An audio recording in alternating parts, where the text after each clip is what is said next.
Hi friends, నమస్తే. మేర్లపాక మురళి గారి Srungarapuram 1 kilometre next part చూద్దాం.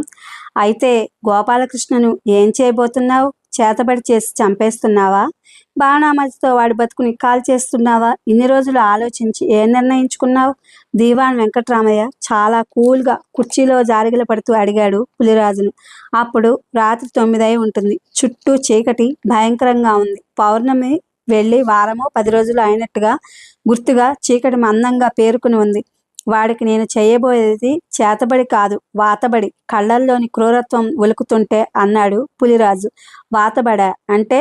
వెంకట్రామయ్య అడిగాడు. అంటే వాడిని చంపను, చంపడం ఇష్టం లేదు నాకు. వాడు ఎందుకు పనికి రాకుండా ముష్టెత్తుకుని బతికేటట్టు, పువ్వులాగా గుబాళించేవాడు బతుకు వాడిపోయేటట్టు వాతలు పెట్టాలి. దానికి నేను పెట్టిన పేరు వాతబడి. పునర్వసు తనను ప్రేమించకపోగా గోపాలకృష్ణను ఇష్టపడుతున్నానని చెప్పడాన్ని పులిరాజు జీర్ణించుకోలేకపోతున్నాడు. ఏదో బాధ గుండెని ముక్కల కింద పగలగొడుతోంది.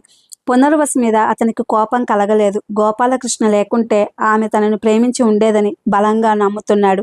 ప్రేమలో ఉండే శక్తి అది. మనం ప్రేమించిన వ్యక్తి ఎంత పెద్ద తప్పు చేసినా మనం ఆ వ్యక్తిని అసహించుకోలేం. ఆ తప్పు ఇతర కారణాల వల్లే చేస్తూ ఉందని నమ్మి ఆ కారణాలకు కారణమైన వాళ్ళని ద్వేషిస్తాం. అయితే పులిరాజు మాత్రం అంతటితో ఆగక తన ప్రేమ సఫలం కావడానికి గోపాలకృష్ణకు శత్రువైన వెంకట్రామయ్యతో చేతులు కలిపాడు. వెంకట్రామయ్య గ్లాసులో విస్కీనంతా ఒక్క గుటకలో తాగి మూతి తుడుచుకుంటూ, అయితే నీకు ఒక బలమైన శత్రువు తయారయ్యాడనమాట. అసలు శత్రువు అనేవాడు లేడంటే మనం ఎప్పటికీ ఇలాగే ఉండిపోతాం. జీవితంలో రెట్టింపు కష్టం చేయాలంటే శత్రువు ఉండాలి. మన లక్ష్యాన్ని నిర్ణయించేది కూడా శత్రువులే. అంతేకాకుండా ఆ లక్ష్యాన్ని సాధించడానికి కావలసినంత ఇన్స్పిరేషన్ కూడా శత్రువులే ఇస్తారు మనకు. నేను ఇంతగా సంపాదించడానికి నాకు ఏర్పడ్డ మొదటి శత్రువే కారణం. ఆ శత్రువు ఎవరో తెలుసా? నా భార్య. కళ్ళు కూడా ఆర్పకుండా పులిరాజు శ్రద్ధగా వింటున్నాడు. అవును, నా మొదటి శత్రువు నా భార్య.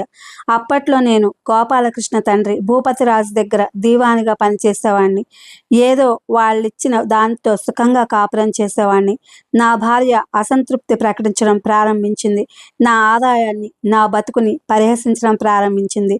ప్రతి పనిలోనూ నా చేతకాంతనాన్ని చూపించి పాశవికంగా ప్రవర్తించేది. ఇలా కొంతకాలం జరిగాక నన్ను సాధించడం ప్రారంభించింది. కుత్తుకలు కత్తిరించో, కుతంత్రాలు చేసో డబ్బు సంపాదించమని పోరు పెట్టింది. ఒక్క మాటలో చెప్పాలంటే ఇంట్లో నాకు మనశ్శాంతి లేకుండా చేసింది. అటో ఇటో తేల్చుకోవాల్సిన సమయం ఆసన్నమైంది. నాకు తెలిసిపోయింది. నాలో సైతాను నిద్రను లేపాను. సమయం కోసం చూస్తున్నాను. అదిగో అప్పుడే భూపతిరాజు భార్య సుమతీదేవికి నెలలు నిండాయి. టౌన్లోని ఒక నర్సింగ్ హోంలో ఆమె గోపాలకృష్ణను కన్నది. తిరిగి వాళ్ళు ఊరు వచ్చేటప్పుడు వాళ్ళు ప్రయాణిస్తున్న కారును లారీ గుద్దేసేటట్లు ఏర్పాటు చేశాను. నేను కొంతమంది పనివాళ్ళ వెనుక మరో కారులో బయలుదేరాం. అనుకున్నట్లే యాక్సిడెంట్ జరిగింది. అయితే అనుకోకుండా గోపాలకృష్ణ బతికి బయటపడ్డాడు.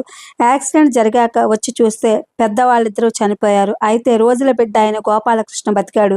చుట్టూ జనం ఉండడంతో వాడిని చంపలేకపోయాను. ఇక గ్రామస్తులంతా వాడి బాధ్యత తీసుకోవడంతో నాకు వాడిని చంపే అవకాశం రాలేదు. భూపతిరాజు పోయాక నా తెలివితేటల్ని ప్రదర్శించి వాళ్ళ భూములు లాక్కున్నాను. వాళ్ళ బంగారం దోచుకున్నాను. కానీ గోపాలకృష్ణను మాత్రం ఏం చేయలేకపోయాను. అప్పటికి వాడికి చేతబడి చేసి చంపేవయ్యా అని నీ చెవిలో ఇల్లు కట్టుకుని పోరాను. కానీ నువ్వు ఆ పని చేయలేకపోయావు. శత్రుశేషం ఉంటే నాకు నిద్ర పట్టదు. శత్రువు అడ్డు తొలగించుకుంటే ఉండే ఆనందం అంతా ఇంత కాదని అనుభవపూర్వకంగా తెలుసుకున్నాను. నా మొదటి శత్రువు అదే. నా భార్యను చంపిన రోజు నా ఆనందాన్ని మాటల్లో వర్ణించలేను అని ఎంతో సంతృప్తిగా కళ్ళు మూసుకుంటూ వెనక్కు వాలాడు.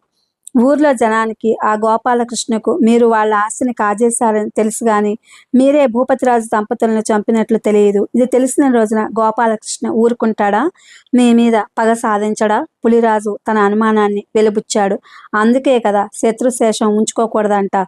మరి వాడిని మనం చంపకూడదు. ప్రతిక్షణం చచ్చేట్లు చేయాలి. అందుకు మంత్రం నాది, తంత్రం మీది. అయితే దానికి ఒక్కటే మార్గం అని కాసేపు ఆగి ఏం చేయాలో చెప్పడం ప్రారంభించాడు. వింటున్న పులిరాజు సైతం ఆ దుష్ట పథకానికి జడుసుకున్నాడు. వెంకట్రామయ్య ఒక్కో మాట చెప్తుంటే తన శరీరం మీద వాడి ముళ్ళు మెలుస్తున్నట్లు అనిపించింది. ఇక ఇప్పుడు గోపాలకృష్ణతో తలబడితే అతని జీవితం రక్తసిక్తం కావడం ఖాయమనిపించింది. అందుకే పులిరాజు పెదవుల మీద ఒక విషపు నవ్వు మెరిసింది.